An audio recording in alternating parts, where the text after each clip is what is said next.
Est-ce que tout le monde est prêt? Oui, moi j'ai lancé l'enregistrement. Grand poil. Ben voilà, je viens de lancer mon enregistrement aussi. On clappe? Ah oui, c'est vrai, il faut clapper. Ah oui, on peut clapper. Il faudra clapper à la fin aussi. J'ai appris ça en discutant avec une personne très intéressante. Vous êtes prêts? 1, 2, 3. Y a rien qui va. Doctor! Where's the doctor? Doctor Who?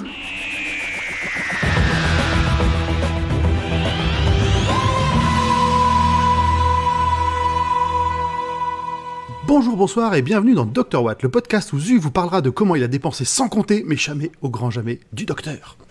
Bonsoir tout le monde. Bonsoir. Bonsoir. Et comment allez-vous? Ça va. Eh bien ça va, écoute, on est présentement le 1er août, c'est les pleines vacances. Non, pas Et il du fait tout. un temps dégueulasse. Exactement. C'est bien. Écoute, on dort la nuit, moi ça me va, je demande pas plus. Ouais, c'est ça, je suis pas comme Pomme. Il fait bon, on peut dormir, il fait pas 35 degrés. Je me suis baladé entre midi et 2 pendant ma pause déj, j'ai pu dormir cette nuit, parfait, je demande pas plus. C'est agréable. Alors, vous avez entendu à peu près tout le monde dans notre petit Tardis, notre grand Tardis virtuel. Pomme. Oui. Zu. Oui, bonsoir, présent. Format. Ouh, c'est moi. Et Grand Poil. Woup, Yeah. woup, woup. Alors, de quoi qu'on va parler ce soir? De Doctor Who. Cette saison de cette vanne. Oh, I'm going to regret this. Okay, right, first, general background.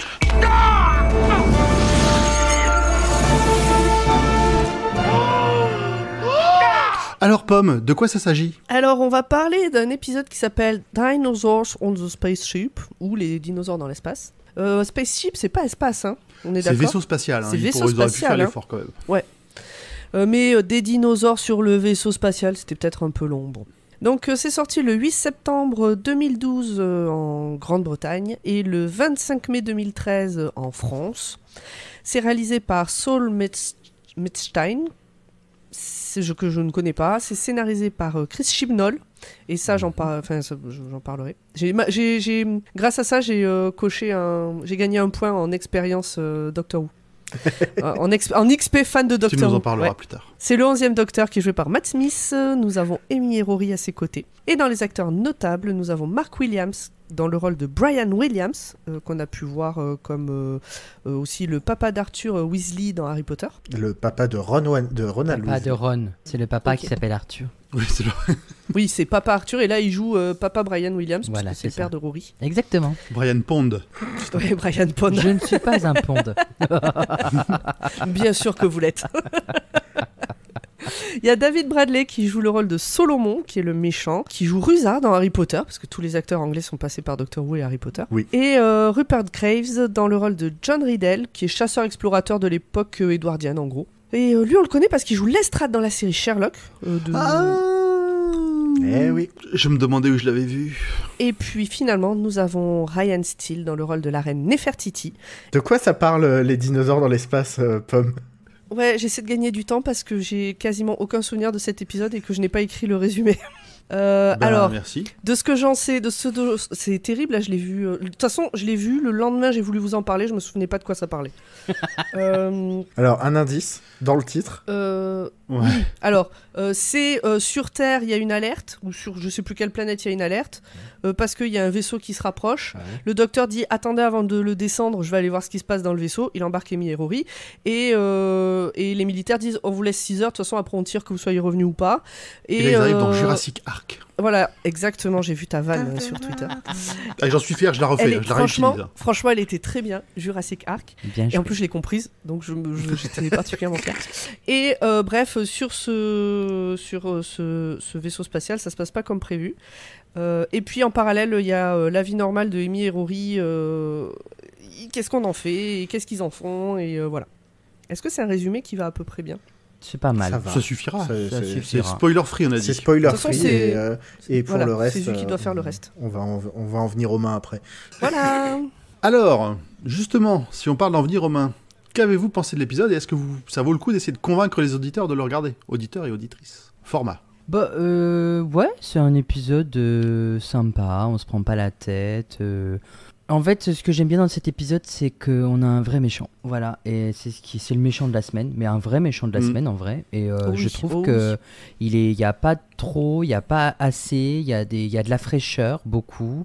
C'est un épisode qui vraiment se laisse regarder et même celui qui connaît pas Doctor Who, s'il atterrit sur cet épisode, bah en fait il y a de tout, il y a du temps, il y a de l'espace et puis des anachronismes, donc c'est complètement Doctor Who.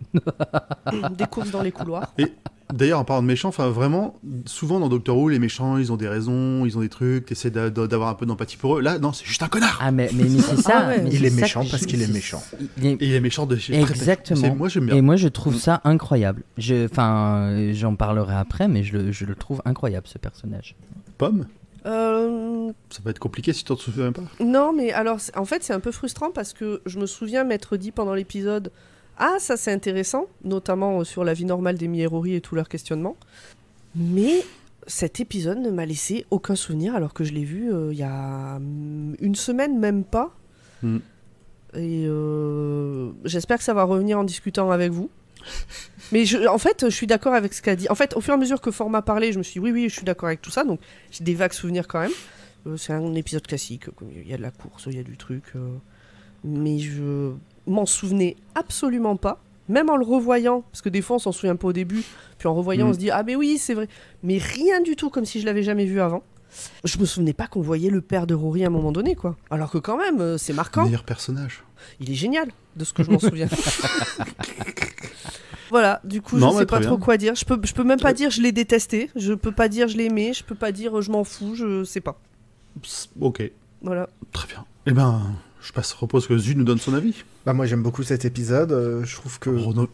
On n'en viendra pas aux mains, c'est bien. Bah oui, mais les T-Rex, ils ont des petites mains, c'est pour ça. Oh, il a des petites... Mais non, c'est un épisode qui... En fait, tout ce qu'on te promet dans le titre, tu l'as. Exactement. C'est vrai. C'est-à-dire qu'à partir du moment où on te dit des dinosaures dans un vaisseau spatial, dans un épisode de Doctor Who, tu t'attends exactement à ça, et tu as exactement ça. Des fois, pas plus, et ben c'est pas moins bien. C'est vrai. Je suis Oui, je d'accord. suis d'accord. Non, Ah, ça, je suis d'accord. C'est très bien. Voilà. Et toi, Grand Poil? Eh ben moi, j'ai bien aimé aussi. Je trouve que, alors, c'est un épisode avec le monstre de la semaine, le méchant de la semaine.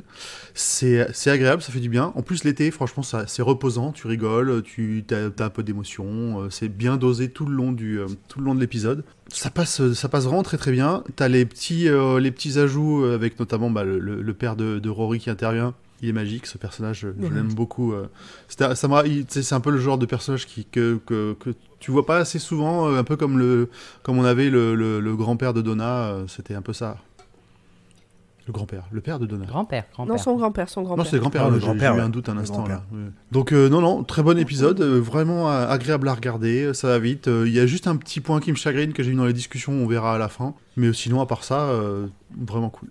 Bon ben, va falloir y aller. This is a fixed point. This must happen. This always happens. Don't worry. Allez Zu, c'est ton tour de faire un résumé. Alors, on entame l'épisode à la fin d'une aventure avec ou entre la reine Nefertiti et le docteur qui rappelle une nuit avant le mariage des Pond dans la chambre de Amy. Le docteur reçoit une notif et donc part en Inde où l'agence spatiale a détecté un vaisseau se dirigeant droit vers la planète. C'est le moment... Juste un petit point, c'est le docteur est quand même fraîchement marié et t'as quand même l'impression qu'il vient de se taper les Nefertiti. Alors, La façon dont c'est amené, c'est tellement ambigu, c'est vraiment... Ouais, Mais c'est surtout elle qui a envie de se le taper en vrai. voilà, c'est pour ça que j'ai mis... Ça aussi. Ça rappelle la nuit avant le mariage des Pond, c'est-à-dire que Ouais. c'est quand même elle qui est en mode vas-y bonhomme, viens être mon roi. Alors moi, j'avais compris que c'était fait. Enfin, que voilà, quoi. Non, parce qu'il a juste dit qu'il a sauvé son pays, son peuple d'une attaque géante de scarabées extraterrestres. Hein. Ça empêche pas de se taper la régnante. Hein. Bah, c'est pas le genre du docteur en vrai. Alors, celui-ci, le 11e, Ah le non, 11e t'as mis un docteur... blanc, Tu Non, vois, quand- je suis désolé. Le River, c'est elle qui se jette sur lui à la base. Et lui finit par se jeter sur elle parce que c'est devenu une habitude, en fait, c'est devenu un running gag entre eux deux. Mais après, tu vas pas me faire croire que Mata Hari, il se passe rien avec Mata Hari quand il la croise. Si tu prends la scène d'intro de la saison 6 où il est miraculeusement sous les robes de la dame et sans beaucoup de vêtements. Qui est l'intro de nos épisodes d'ailleurs, qui est dans le générique de nos épisodes. En tout cas, dans le chat, on est plutôt team il se l'est tapé. Hein. Ouais, mais moi ça m'enlève l'image du docteur.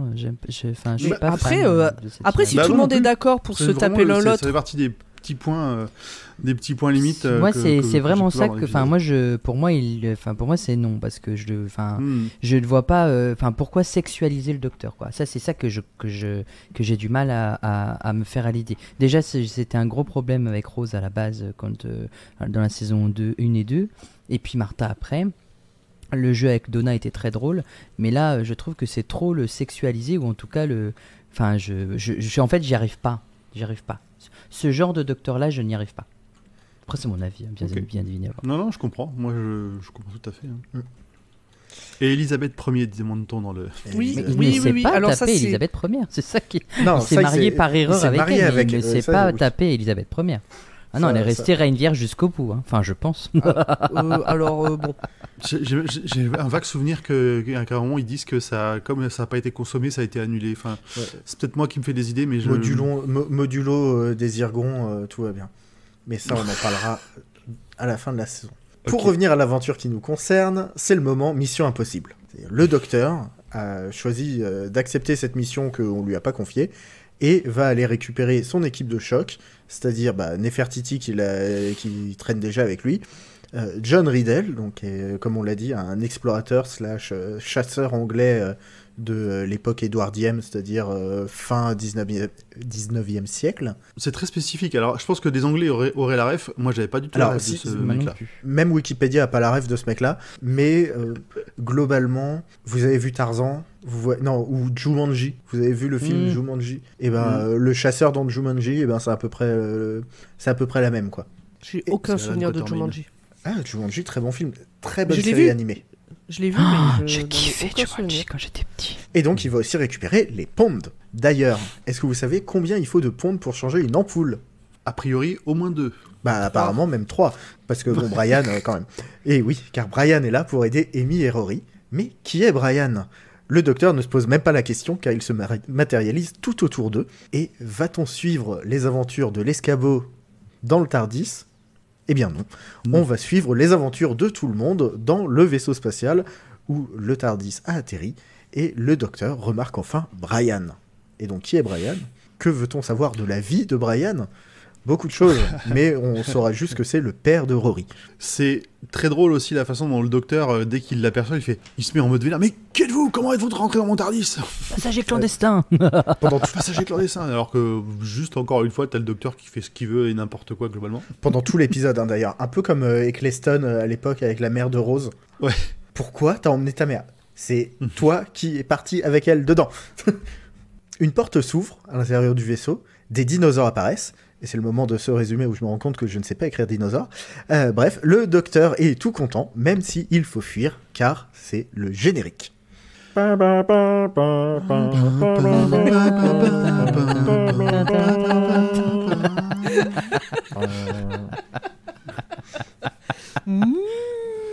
est plus facile celui-là à faire. Hein. Oui, même si une demi-seconde avant, j'ai eu un blanc. Ouais, en plus, j'étais là.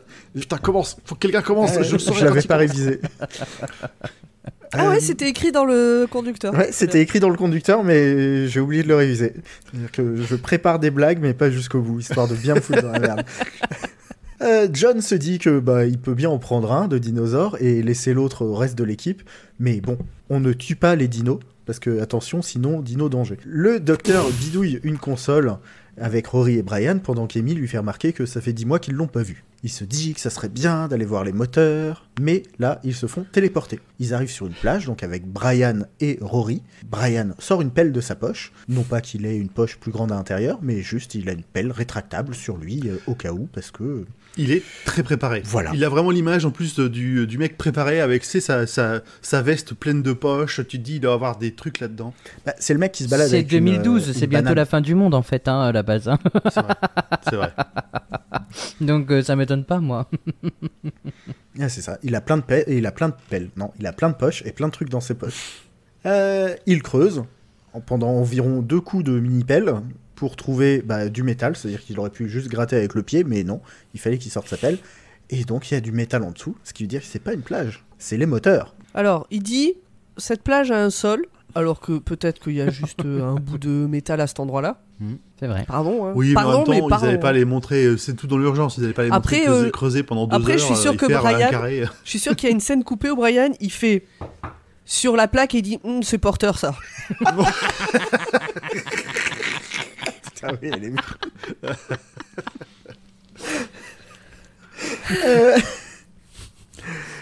malheureusement, ils n'ont pas le temps de se poser la question vu que des ptérodactyles débarquent. Et donc nos 3 héros vont se réfugier dans une grotte dans la falaise où des robots les attendent pour les mener à leur chef. Pendant ce temps, John boit un coup et ne reçoit pas d'ordre de femelle. Autant dire que le courant passe bien avec Nefertiti et Amy. Oui, c'est le point gros beauf. Hein. Ah bah oui, lui C'est le point de son époque. Ouais, il est dans son jus. Je pense qu'il doit avoir l'odeur qui va avec. Ça y va ce soir. Hein. Ok. Non mais c'est un explorateur que le docteur a été récupéré au fin fond de l'Afrique. Autant lui, c'est te sûr dire qu'il pue que de la gueule. Hein. lui, il doit pas avoir les Il pas chicots. que de la gueule. Hein. Ouais. Il a pas dû prendre beaucoup de douches Mais, ces derniers temps. Hein. justement, je trouve qu'il est un peu trop propre sur lui. Oui, il est un peu trop bien rasé. Il fait un peu trop. Non, en ça fait, c'est anglais. Je pense qu'il fait Ça c'est semblant. anglais. Je pense qu'un anglais, même dans la jungle, il a son petit coupe, pas besoin de Et son savon, thé. et un anglais est propre, il est net. Où est-ce que j'en suis là. Il y a beaucoup de T-Rex qui font la sieste. Donc, on va les laisser dormir et on va aller dans une autre pièce vu que ceux-là n'ont pas encore appris à ouvrir les portes. Amy bidouille des trucs au pif et découvre que c'est un vaisseau silurien. Ce dernier On se souvient des Siluriens. les hommes lézards. Qu'on a revu dans la saison 5. Donc ce vaisseau a fui la Terre avec des dinos pour éviter qu'ils se fassent tous exterminer. Mais pourquoi il n'y a plus de silurien alors ? Quand Amy regarde les plans du vaisseau, elle remarque qu'il a été abordé. En fait, les Siluriens, cette capsule a fui la Terre parce que la Lune apparaissait à côté de la Terre et les Siluriens à l'époque pensaient que c'était une météorite qui allait attaquer la Terre. C'est pour ça que tous les Siluriens sur Terre, sous Terre, sont en phase de stase et que certaines arches ont fui la Terre pour préserver les espèces. Voilà. D'accord, j'avais un petit doute, parce que la chronologie silurienne entre ceux qu'on a sur Terre et ceux qu'il y a sur d'autres planètes fait que des fois, je suis un peu Mais en perdu. fait, les Siluriens sont uniquement sur Terre et c'est juste que eux, ce sont des arches qui ont fui la Terre parce qu'ils ont voulu préserver les espèces de cette boule qui allait se cracher sur la Terre. En fait, c'est juste la Lune qui est apparue, tout simplement. C'est pas des extraterrestres qui sont venus sur C'était Terre. ça. Ils Non, viennent pas de du Terre tout. et ils Ce sont allés voilà. dans l'espace. Exactement. Et pendant qu'il y en a qui sont dans l'espace, d'autres se sont mis à hiberner sous la terre et sous la mer. Rien à voir, mais je verrais bien une rencontre entre des Siluriens et des Martiens. Mais ça, c'est... Ah non, ça s'est pas déjà fait. Non, mais ça serait intéressant. Oui, Bon, mais les Martiens, il y en a dans Doctor Who des Martiens. Hein. Bah oui, mais on les a pas encore revus dans A New Who, mais... Ah oui, c'est pour ça. Voilà. Ça se retrouve. Bientôt. Yes. Pendant ce temps, les robots et les mecs croisent un Triceratops qui aime lécher les balles de Brian. Les balles de golf, évidemment, les balles de golf. Ah ouais, cette vanne. L'équipe arrive à l'autre vaisseau où ils rencontrent Salomon, un vieux chasseur de primes blessé qui veut que le docteur le soigne, vu qu'il est docteur. Chasseur de primes ? Et oui, donc c'est pas le chasseur de primes à la Cowboy Bebop, et quand le docteur lui dit qu'il n'est pas ce genre de docteur, il menace directement Brian et Rory. Le docteur le soigne et reçoit un petit coup de fil d'Amy qui lui dit pour les Siluriens. Salomon et les robots se sont débarrassés d'eux pour reprendre et revendre les dinos ensuite. Les garçons s'enfuient à dos de Triceratops et rejoignent le reste de l'équipe. C'est assez drôle, mais tu sens quand même que déjà à ce moment-là, le docteur il commence à être sur les nerfs là un petit peu. Il aimait pas trop Salomon, mais en apprenant ce qu'il a fait aux Siluriens, tu sens que ça commence à monter.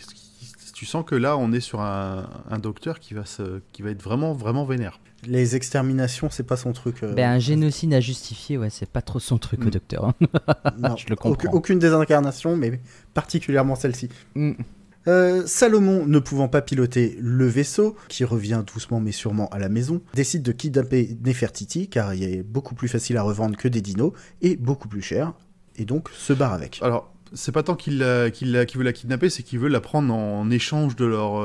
il veut leur laisser la vie sauve si Nefertiti... s'il peut récupérer Nefertiti. Oui, et après, il va la décide... Oui, c'est pour le but, c'est de la rendre.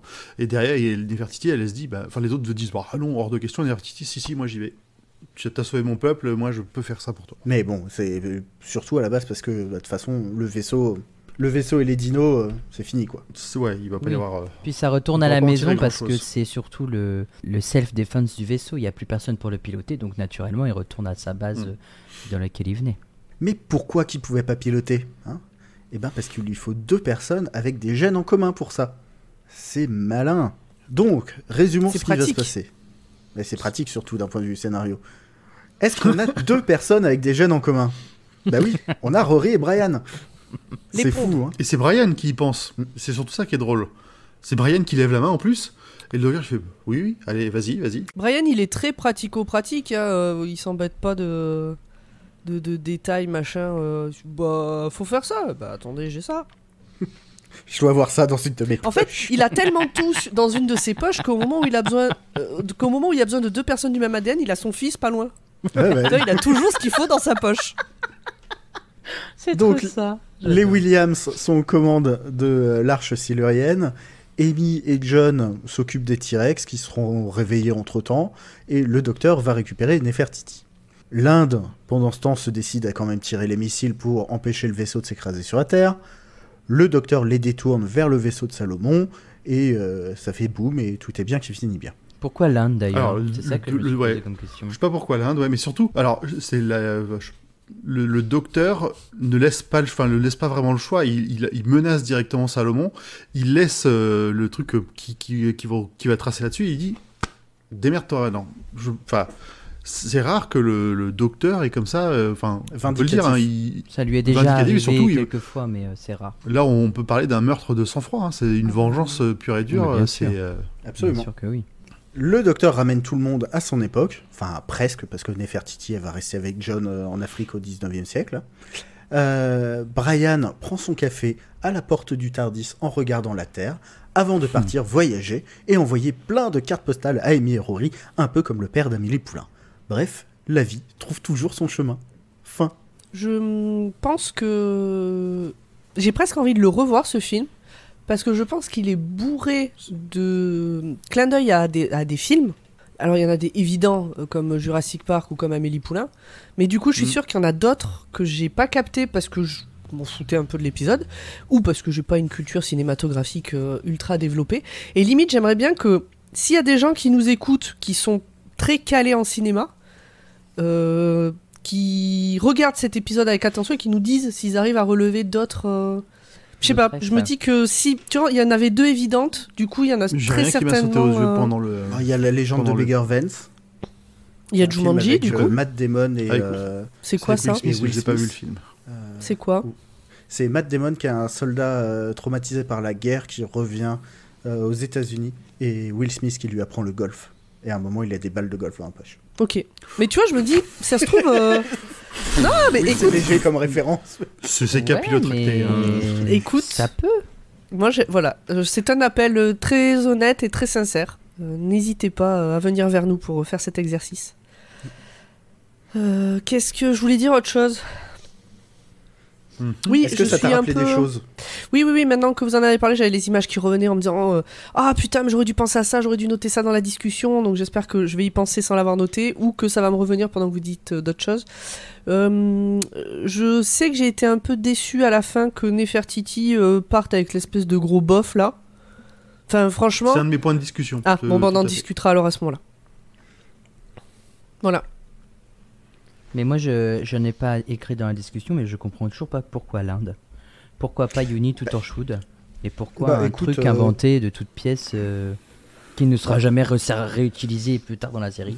Alors, est-ce que c'est parce que c'est un anglais qui fait que ce soit les Indiens, ce soit des brutos? Non, alors au-delà de ça, je trouve que à chaque fois qu'il se passe des trucs dans l'espace, c'est toujours la NASA qui est aux commandes. Je trouve que ce soit une autre agence spatiale que la NASA, c'est pas mal, tu vois. Juste pour montrer que ça existe ailleurs, ouais. Logique, pour moi, ça aurait été Unit. Ouais, mais là, c'était l'occasion de montrer autre chose, de dire, regardez, ailleurs, il y a aussi Tu vois, c'est pas que l'Angleterre ou les États-Unis qui mènent la danse. Il y a d'autres trucs ailleurs. Je pense que c'est le but, c'était juste ça. Ouais. Oui, je me doute bien, mais le fait qu'ils aient je vais dire le numéro de téléphone du docteur, c'est pas ça du tout, mais qu'il puisse lui envoyer un message sur le papier psychique, je veux bien croire que parfois il faut qu'il y ait des raccourcis scénaristiques pour pouvoir amener les choses, mais enfin je veux dire, on n'en a jamais entendu parler, il n'y a même pas une phrase qui fait référence du genre Unit a donné Unit nous a donné vos infos, enfin un truc tout bête qui fasse juste un lien minimum, quoi, je m'en fous après. Maintenant, ça peut être n'importe quoi, mais on attend la BD, le roman, la version audio de cette histoire. Et pourquoi écoute, pas Big Finish l'a peut-être fait. Hein. Oui. Non, je crois pas. Possible. Il me semble pas que le Big Finish en ait parlé. Mais voilà, c'était juste pour relever. C'était pas, il y avait rien de méchant, mais voilà, c'était juste. Je veux bien qu'on fasse des raccourcis scénaristiques, mais il y a des fois, faut pas non plus nous prendre pour des jambons, quoi. Voilà. Voilà, on peut passer à la discussion. Allez, discutons. En parlant de jambon, ce que j'aime bien avec cette nouvelle saison, c'est que justement, elle nous prend pas pour des jambons à nous dire regardez, comme par hasard. Non, c'est j'étais là, on m'a appelé, j'ai été les chercher les deux, et puis allez hop, aventure. Hop. Ouais. Oui, on simplifie les rapports. Ça fait du bien de rentrer dans le vif de l'action. Même l'épisode d'avant, l'intro, c'est quand même été un peu dans le même genre d'ailleurs, sauf qu'à la place du docteur, c'était des Daleks. Et on en parlera dans 15 jours ou dans une demi-heure. L'épisode suivant aussi, il rentre vite dans l'action. Oui. Je suis en train de me dire, en fait, dans cet épisode, il n'y a pas du tout de la vie normale de Rory et Amy. Non. Au début et à la fin, mais c'est vraiment des petites scènes, quoi. En fait, ce qui s'est passé, c'est que j'ai vu ces deux épisodes, et le suivant, là, bon, voilà. Et du coup, j'enchaînais avec le troisième, et je pense que ce que j'avais en tête, c'est dans celui encore d'après, dont on parlera dans un mois. Dans l'épisode 4, que je comprends pas pourquoi il est pas en 3ème position dans la saison. Revenons, du coup, à la discussion. Justement, dans cet épisode 4, reviendra Brian. Et je crois qu'on aime bien. Ouais, Brian, c'est un peu le nouveau meilleur personnage, je trouve. Le côté émerveillement un peu, et puis surtout sans en faire des caisses. Genre, il est là, il profite, il a pas besoin d'être convaincu pendant 2 heures. Et franchement, j'ai vraiment beaucoup aimé cette introduction. Et la petite scène à la fin où il veut juste regarder la Terre vue de l'espace, je trouvais ça super bien. Oui, je l'avais oublié. C'est trop choupi. Ça aurait plu à Audrey, cette scène. Oui, c'est un bon remplaçant du papy de Donna, on nous dit. Oui. Il a un peu la même vibe. Et en même temps, il a aussi un peu la vibe de Rory du début de saison 5. Tu vois, quand il est à Venise et qu'il sort sa lampe de sa poche en mode oui, je suis toujours préparé. En fait, il a une vibes Rory qui a de l'expérience. C'est-à-dire que Rory, il était un peu toujours préparé, mais toujours à côté de la plaque, toujours gaffeur, toujours. Alors que Brian, il devait sûrement être comme ça au même âge que Rory, mais maintenant il est un peu plus posé sur ses trucs. Bon. D'ailleurs, ce que je trouve dommage. Par contre, je t'ai coupé, Pomme, mais. Vas-y. Ce que je trouve dommage, c'est que on nous introduise le père de Rory comme ça, mais que genre en saison 5, pour le mariage... c'est parce qu'ils avaient pas idée de le réutiliser. Puis là, c'est Chibnall qui a écrit le truc. Oui, c'est sûr, parce que Chibnall adore écrire des histoires avec les familles, donc c'est pour ça. Mais bon, c'est pareil, c'est ce genre d'anachronisme chez l'Hermophate qui me fait hérisser le poil. Mais tu vois, tu nous reparles du mariage, et c'est vrai que je pense que le père de Rory et le père de Amy doivent très bien s'entendre. Ah bah largement. Ah mais les repas de Noël tous ensemble, ça doit être très sympathique, toute cette Augustus Pond. Tu vois, le Brian, je l'imagine bien, tu lui racontes un truc fou, et je l'imagine bien te dire « Oh, allez, excellent !» Mais sans remettre en question, tu vois. Juste de s'émerveiller devant ce que tu viens de lui raconter. C'est comme Arthur Weasley dans Harry Potter qui s'émerveille devant un canard en plastique qu'on se sert dans la salle de bain. Nous, les moldus. Enfin, je veux dire, c'est exactement pareil, quoi. Il a une bonne tête. Oui. Ouais, ça, en ouais, plus. ouais. Il a vraiment, on peut dire qu'il a la tête de l'emploi. Moi, il me fait penser vraiment aussi à celui qui, le rôle qu'il interprète dans Les 101 Dalmatiens en live action. Enfin, je le trouve incroyable aussi cet acteur dans le film là, et je le trouve très très drôle. Il joue très drôle. Horace. Il joue Horace, voilà. Il joue Horace, le binôme de Jasper. Jasper qui est joué par Hugh Laurie. Ouais. Et c'est un duo incroyable. J'avais oublié que c'était lui. C'est les deux hommes de main de Cruella d'Enfer. Je l'ai pas reconnu, mais ouais. Ah ouais, il est incroyable dans ce film-là aussi. Voilà. Est-ce que, vu qu'on a parlé de Chibnall, je peux faire un point là maintenant, puisque c'est un point Chibnall? Oui. Vas-y. C'est mon point. J'ai gagné des points d'XP fan de Doctor Who parce que on démarre l'épisode. Ouais, exact. Alors, je sais pas si c'est un level up, mais en tout cas, j'ai gagné des points. En démarrant l'épisode, franchement, je me suis dit, mais putain, on dirait le début de la saison avec Whittaker. Vraiment, mais le même principe. Avec ce vieux qu'on se demande ce qu'il fout là, avec... il parle de femme aussi, il dit qu'il a jamais eu de famille ou de crew, je sais pas comment il le présente, mais il y a un truc comme ça. Et du coup, je me suis dit, c'est ouf, Chibnall, il s'est inspiré de cet épisode pour faire son univers. Eh ben non. Et en fait, je suis allée chercher sur internet et c'est lui qui a écrit ça. Donc j'ai reconnu la patte. Je pense qu'il a testé ce qu'il commençait à avoir en tête sur cet épisode. Et voilà, donc je suis très fière de moi d'avoir reconnu, d'avoir pu dire cet épisode il a été écrit par machin. Voilà, j'ai tiré un des 10. C'est vraiment bien vu. J'ai tiré un des 10 et j'ai gagné quelques points d'XP. Zut, t'avais un truc à nous dire. Oui. Sur les dinos. Bah oui. Au-delà que les dinos, c'est merveilleux. Non, mais on se plaint tout le temps du fait que visuellement, Doctor Who, nanani, hein. Mais là, les dinos, ils sont propres. Ça va, ouais. Ouais, tu sens en fait entre cet épisode-là et le prochain, ils ont vraiment mis. Moi, je trouve qu'ils ont mis le paquet sur les effets spéciaux. Ils ont vraiment fait des efforts pour que ce soit un peu plus crédible que d'habitude. On ressent moins ce côté kitsch. On a vraiment. Enfin, moi, je sens vraiment. Ça a l'air. Alors, les dinos, bon, sans plus, mais ça a l'air un peu. Ça a l'air vraiment. C'est bien fait, c'est bien réel. C'est pour une série télé de l'époque. C'est bien intégré dans la scène. Moi, j'ai trouvé ça vraiment aussi pareil impressionnant. Et on est 19 ans après Jurassic Park. Non, mais 19 ans après Jurassic Park, personne n'a jamais fait mieux que le premier Jurassic Park, donc c'est toujours pas un bon élément de comparaison. C'était une petite rêve, certains l'auront. Je trouve que, perso, moi je trouve que ça a pas trop vieilli en fait, les effets spéciaux. Ça se laisse regarder encore vraiment quoi, vraiment. Et puis après on a ce côté Triceratops qu'on prend pour un petit toutou qui va chercher la baballe. Ça c'est tout mignon. Mais je trouve qu'inclure les dinosaures c'est quand même une idée incroyable parce qu'on l'avait pas fait depuis très longtemps dans la série, mais ce sera dans les affaires en plus. Et puis l'idée est géniale. Comment c'est amené, c'est pas idiot. Tout est, le scénario en lui-même c'est une très bonne idée quoi. Moi c'est logique et bien construit. C'est logique et bien construit, ouais. C'est rafraîchissant vraiment, je le redis, mais je trouve que cet épisode est vraiment rafraîchissant. Et c'est pas parce que les Siluriens sont de sang-froid. Eh non. Arrête, mais qu'est-ce que c'est rigolo. Blague de Silurien. On ne l'arrête plus. Fou, cette soirée, waouh. Il passe trop de temps avec des humoristes, hein, c'est pire. Je vais jump juste à mon prochain point, vu que la phase humour de Silurien du Docteur est très bien. À un moment, donc t'as les deux...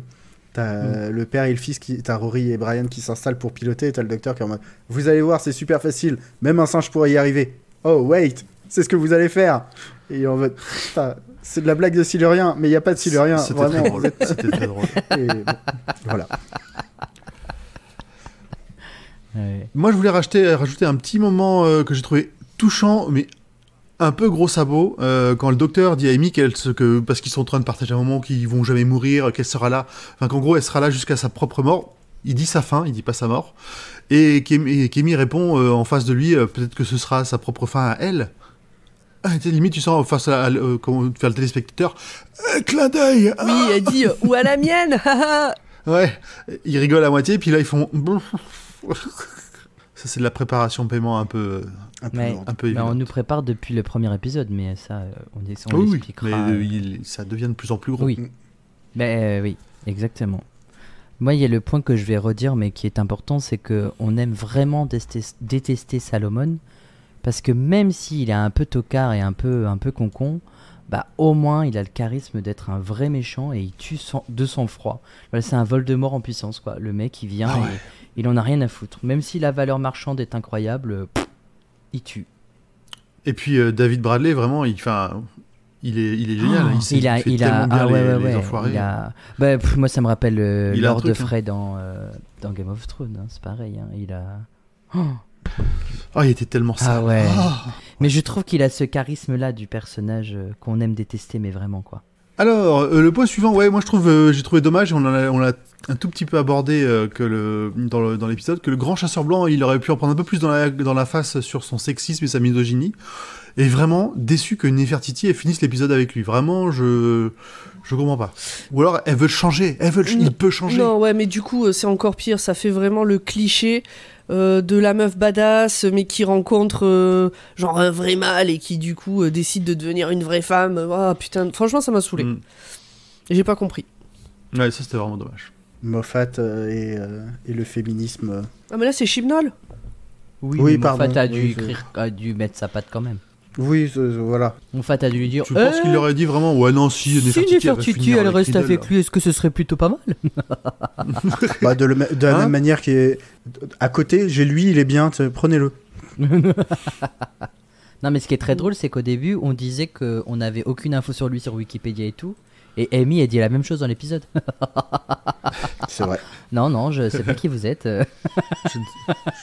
Inconnu au bataillon, ouais. Pour revenir sur un sujet un peu fil rouge, la fin de l'épisode, quand Brian regarde la Terre, là, dont on disait tout à l'heure, c'était un moment mignon. Mais juste derrière, t'as les Pondes qui regardent Brian. Et juste derrière encore, dans le TARDIS, vraiment plus dans le TARDIS, il y a le docteur qui fait sa tête de 3 km de long, là, en mode... ça sent pas bon. Bah, c'est la continuité de tout ce qu'on a vu jusque-là. Ils sont tous les deux côte à côte, ils lui tournent le dos. Vraiment, en termes de symbolique, on y va. Hein. Ouais. C'est bon, on a compris, quoi. C'est à la truelle. On enchaîne. Oui, c'est ça. Et c'est aussi le fait il regarde le père regarder la terre, donc c'est comme si... pour eux, ce qui les intéressait, c'est vraiment ce côté-là et plus le côté intérieur du TARDIS. Quoi. Oui, c'est vrai. Ils regardent la famille, ils regardent leur maison. La terre, leur maison. Alors moi, je reviendrai juste sur un dernier point, c'est les robots, parce qu'on n'en a pas parlé du tout. C'est vrai, c'est triste. Ils sont très teubés, mais vraiment plus teubés que ça, il n'y a pas. Mais ils sont tellement drôles. Enfin, je sais pas, moi, il y a une phrase qui m'a marqué, c'est à un moment donné, je sais plus, il y a une blague qui a été faite et tout, et il y en a un des deux qui dit c'était tellement drôle que je viens de perdre un peu d'huile dans ma gaine d'acier. Moi, je trouve ça très drôle. Oui. Ils sont vraiment malins. Et ça m'a rappelé un peu les deux robots qu'on a dans la caste des métabarons où t'as deux droïdes comme ça qui commencent à avoir des sentiments et ils arrêtent pas de faire des blagues comme ça. Quand ils rigolent trop, ils surchauffent. ça a vraiment un peu la même ambiance. Ouais, le coup des robots un peu teubés comme ça, ça marche. Puis les deux, enfin les voix sont super cool. Ouais, ils c'est jouent incroyable. bien. Même en VF. Et en VO en plus, enfin ils sont aussi très cool. Ce que tu disais, c'est il m'a fait presque peur. Je crois que j'ai perdu un peu d'huile, toi. C'est ça, j'adore. J'ai eu une fuite d'huile. C'est trop rigolo. Mais tu vois, pareil, ces deux-là, ils m'ont fait penser dans leur forme, plus que dans leur discussion, à des robots d'un autre film ou d'une autre série. J'ai pas su remettre le doigt dessus, mais je suis sûr qu'ils sont inspirés d'un autre truc. Ce qui va toujours dans mon sens il y a plein de refs. Le robot dans comment ça s'appelle ? Dans le 5e élément. Ah, physiquement, oui. Eh ben voilà, c'est le 5e élément. C'est pas des robots d'ailleurs, je crois, mais non, c'est pas des robots. C'est pas des robots, c'est plutôt des espèces d'armures. Ouais, les grosses armures dans le 5e élément. Et moi, dans le fond, je pensais plutôt aux robots déprimés dans le guide du voyageur intergalactique. Ah oui, le guide galactique. Ça, je me suis endormi devant, je peux pas vous dire. Et dans son humour, il avait un petit truc à la... comment ça s'appelle c'est une série animée qui s'appelle Infinity Train, et l'un des personnages principaux est un robot qui s'appelle One et qui a un peu ce sens de l'humour là. Je recommande fortement Infinity Train. Qui date d'avant ou après ?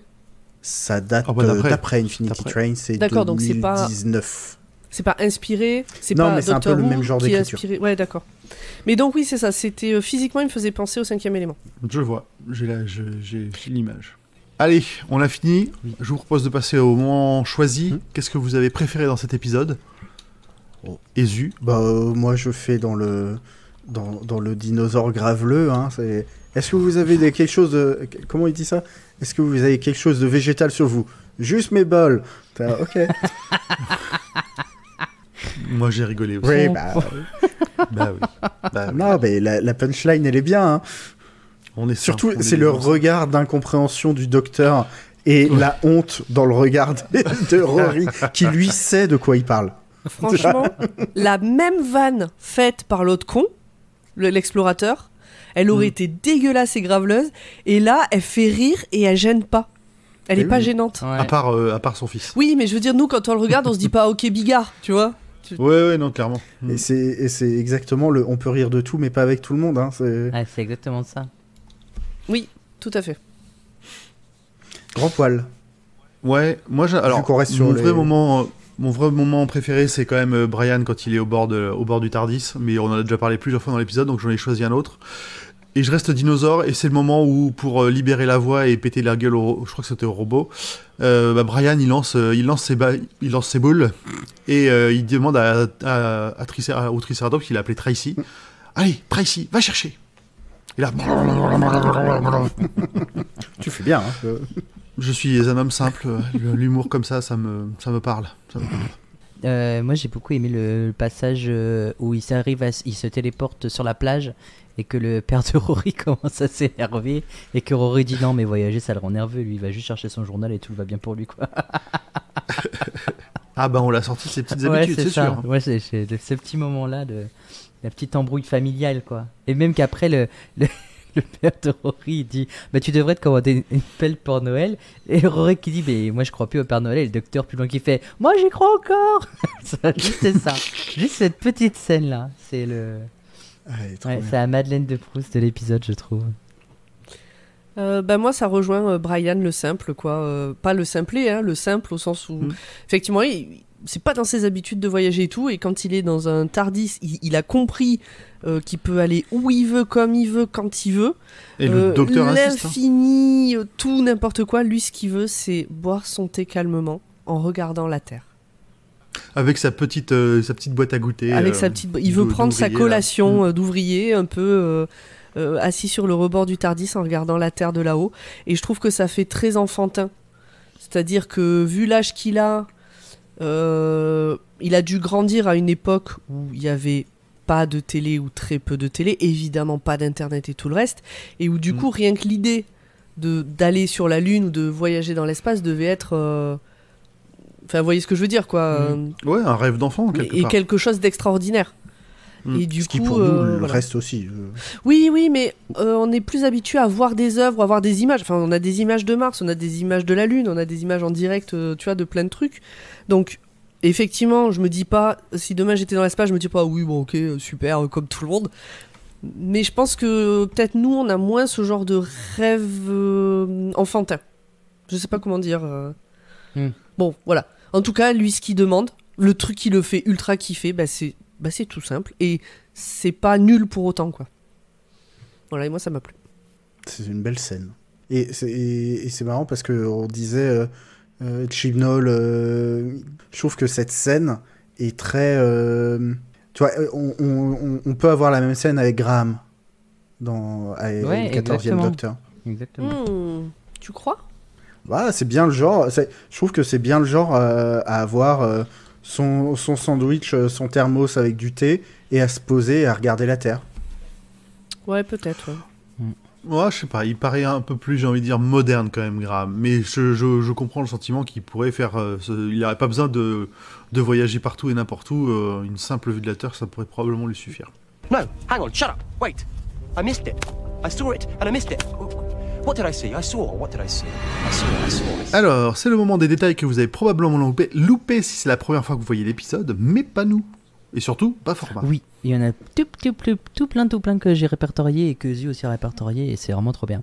Alors déjà, on a un petit test dans le générique avec un Doctor Who stylisé en écaille de dinosaure. Il se testait un peu, je pense, pour comme il y avait des changements, etc. Scanné par l'interface de Salomon, le Docteur n'existe pas. Bah normal, puisqu'il est censé être mort au lac Silencio. Dans un dialogue avec Salomon, le docteur dit « C'est normal, je suis Sagittaire », vu que le premier épisode de la série a été diffusé un 23 novembre. C'est techniquement possible. Comme le dit la célèbre expression « Rien ne se perd, rien ne se crée, on n'a pas de budget », le modèle 3D des ptérodactyles est celui qui a été utilisé pour Torchwood et pour la série Prime Veil, où il y a des dinos du futur, piou piou piou, boum boum. Je sais pas si je l'ai vu. Moi, je l'ai vu. Ça ne m'étonne pas que ce soit le même que Torchwood. Oui, et puis sans doute les mêmes ptérodactyles qu'à la fin de la saison 6, quand la gamine se fait bouffer ses sandwichs là, dans l'épisode de mariage de Riversong. Oui, il y a des chances. Mêmes animations, tout ça. Il y a The Dev Breton qui demande si tous les épisodes de cette première partie ont pas un logo personnalisé. Si, Alors, oui. C'est moins flashy. C'est moins flashy, mais oui. Si on fait bien attention aux pieds du docteur pendant l'épisode, ses chaussettes passent leur temps à changer. Parfois rayées bleues, parfois noires, mais en même temps, qui regarde les pieds des gens? À part Zu. C'est très spécifique. Wikifit. No king shame. Écoute, je vais avoir un kink différent par podcast, donc vas-y. Il y a un autre, tout le monde me kink sur les nez. Ici, ça va être les pieds, tu vois. Je brouille les pistes. Alors, rappelez-vous l'épisode dernier, l'asile des Daleks. Nous avons parlé de la petite ampoule qui clignotait dans le studio d'Amy. Et bien là, c'est Brian qui, au début de l'épisode, doit changer l'ampoule du salon de Amy et Rory, mais l'ampoule est neuve et il n'y a aucun faux contact. Et même Rory, à la fin, n'arrivera pas à la faire marcher. Il se dit peut-être qu'il y a un faux contact finalement. Et je me suis souvenu de quoi ça faisait la référence. C'est pour ça que je l'ai précisé dans l'épisode d'avant et dans cet épisode-là. Quelle bande d'enfants. Exactement. Mark Williams a joué le rôle de Maxwell Edison dans l'audiobook Finish The Eternal Summer. Plus tard, certains humains utiliseront eux-mêmes des arches spatiales pour préserver la vie terrestre de dangereuses catastrophes. On le voit dans The Ark avec le premier docteur et The Ark in Space avec le quatrième docteur. Le docteur sous sa troisième incarnation... Attends, tu vas un peu vite. Juste, est-ce que j'ai un petit doute, mais quand on a la baleine de l'espace là, avec l'Angleterre... C'est aussi une arche spatiale. C'est une arche c'est aussi une arche spatiale. Ouais. Sauf que là, ça n'avait pas été... c'est pas vraiment un vaisseau qui a été créé par l'homme pour fuir. Là, c'est vraiment une baleine stellaire qui est venue... mais c'est une arche aussi, c'est une arche spatiale aussi, bien évidemment. Le docteur, sous sa troisième incarnation, avait déjà croisé des dinosaures à une époque autre que la leur. On peut le voir dans Invasion of the Dinosaurs. Et j'ai une autre info qui vient de me revenir. On a déjà vu des Siluriens avec des dinosaures dans l'épisode de Doctor Who and the Silurians. Ils étaient là pour garder leur base en fait saine, et ils avaient mis un dinosaure à l'entrée pour faire fuir les êtres humains, les primates. Et enfin, toujours en parlant de dinosaures, le 5e docteur a été témoin de l'incident qui a causé l'extinction des dinosaures. On peut le voir dans l'épisode Earthshock, et RIP Adric. Seuls ceux qui auront vu la série classique comprendront la référence. Voilà. Je suis même étonné que c'est pas lui qui l'ait causé. C'est pas clair. Ah mais on va voir l'épisode. Faut aller voir l'épisode Earthshock. C'est un épisode en 4 parties qui est très intéressant et qui est très poignant. Non, mais on mettra le lien dans la description. Exactement. C'est la vraie première mort d'un compagnon dans la série et c'est très poignant. J'ai une question. Tu as fait remarquer que les chaussettes du doc changeaient. Oui. Erreur de montage ou c'est un vrai truc ? Probablement erreur de... Je pense que c'est une pas de montage, mais de raccord. C'est un faux raccord. Oui, de raccord, c'est ça que je veux dire. Écoute, à une époque, ils changeaient de veste et de montre et c'était important, donc peut-être que le changement de chaussettes voulait dire quelque chose. Non, sinon on l'aurait écrit en mode... Peut-être que... Clin d'œil. En fait, comme on a de suite enchaîné sur... Comme on a de suite enchaîné sur les kings des pieds, je me disais que peut-être on avait coupé la partie où on fait wink wink. Non, il y a pas de... C'est pas comme le labyrinthe des anges où là il y avait un wink wink un peu fort. Là, il n'y a pas de wink wink. C'est wink wink, le costumier. Wink wink, les chaussettes. Je sais même plus ce que je voulais dire, mais bon, c'est Zu qui l'a écrit, c'est pas format. Moi je suis désolée, mais c'est la preuve qu'à l'époque déjà, Matt Smith gagnait bien sa vie, parce que quand tu gagnes pas bien ta vie, tes chaussettes tu les achètes par lot de 12 parce que c'est moins cher et t'as 12 fois la même paire, et au moins Bah, c'est plus facile à faire le tri après. T'as même pas besoin de les mettre en paire. Quand t'es dans les orphelines, et bah t'es tranquille. Mais bien sûr, moi je fais toujours ça. J'achète que des chaussettes que je peux réutiliser avec d'autres chaussettes sans que ça se voit. Ah, moi je réassortis même les chaussettes qui vont pas ensemble. Alors oui, team grand poil. Bon bah voilà. Eh ben super. On est arrivé au bout. Bah ouais. On a tout dit. Il nous manque le petit point promo. Dr Watt est un podcast du label Podcut. Vous pouvez découvrir les autres podcasts du label sur notre site. Vous pouvez également nous aider en participant au Patreon. Le plus important, venez sur le Discord, échanger avec nous sur Doctor Who et sur tout le reste. Tous les liens sont dans la description de l'épisode. Vous pouvez aussi nous suivre sur les réseaux sociaux, surtout Twitter et Instagram. Pour l'instant, en tout cas. Sur X, pardon. Et ça se prononce Twitter. Et on est aussi sur Facebook, mais comme Facebook c'est nul, on n'aime pas trop, donc on met des infos, mais pas tout le temps. Je suis même pas sûre qu'on ait mis sur Facebook l'enregistrement de ce soir. Ça fait longtemps qu'on n'a pas mis à jour même les épisodes. Ouais, partez pas du principe que Facebook c'est fiable. Les épisodes, je les programme en même temps sur Instagram et Facebook. Bon, alors c'est les épingles, le truc épinglé doit être un peu vieux. Petit point pub, on vous a souvent parlé de Watchlist, eh bien il est temps que je vous parle de Choix-Pitre, et pas Choix-Pitre, la petite sœur de Watchlist qui est sur le même flux que Watchlist, mais Choix-Pitre qui a son flux perso, que vous pouvez dès maintenant aller suivre, et sur lequel il y aura toujours les recos livres une semaine sur deux, il y aura un club de lecture une fois par mois, et de temps en temps le dimanche il y aura des éditions spéciales avec... on verra bien ce qu'on a envie de faire. Voilà, allez suivre Choix-Pitre, le lien sera dans la description de l'épisode. Bon, on est bon. Merci à tout le monde. Bah merci, des bisous. Et à dans 15 jours. À dans 15 jours. Ciao, ciao. Bye bye. Attention, dino danger, il a déjà mangé la chair,